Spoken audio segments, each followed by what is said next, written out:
Hello mga palanggi! Diyos ko, namiss ko talaga mag-voice over. Hamakin mo, 5 araw talaga akong hindi nakapag-upload dahil sinaniban talaga ako ng katamaran ko.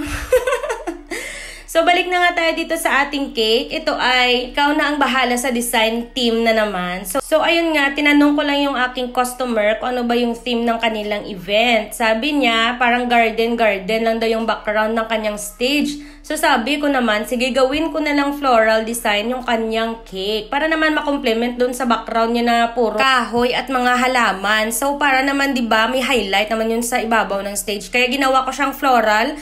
Sobrang nag-enjoy nga ako dito sa kanyang cake kasi parang nag-ano ako sa imagination ko ba. Parang minanihar ng utak ko talaga yung paglalagay ng mga floral flowers.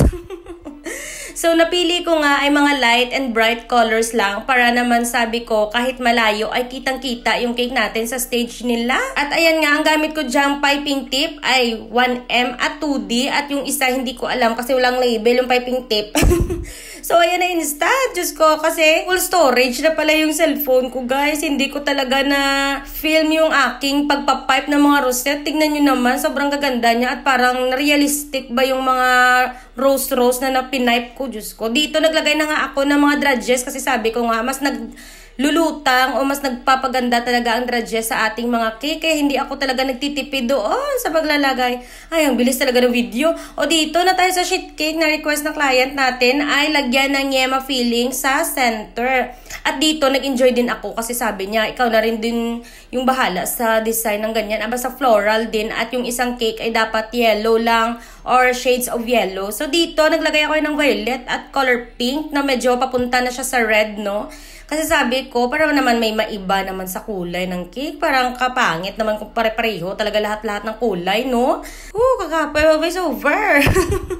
Ang dami mong sasabihin sana, pero hindi mo maano kasi kadasig sa video. So dito naglagay na din ako ng mga drudges at nilagyan ko nga ng happy birthday yung dedication nitong isang sheet cake natin na shades of yellow nga. At ito, dito, Demetria at 83 lang. At ako nga yung nagdesisyon kung ano yung mga ilalagay na dedication. Hindi naman kasi nagsabi si ma'am kung anong ilalagay na dedication. At dito naglagay na ako ng cardstock. Tignan nyo naman kung gaano ka-ukti yan. Pero inutihan talaga ng asawa ko yan na pag-cut out, no? Kasi mano-mano lang kami mag-out yan ng cardstock. At ayan yung mga order niya. Bali, 83 pieces din to na carrot cupcake na request din niya na ilagay doon sa tulip muffin na nalalagyan.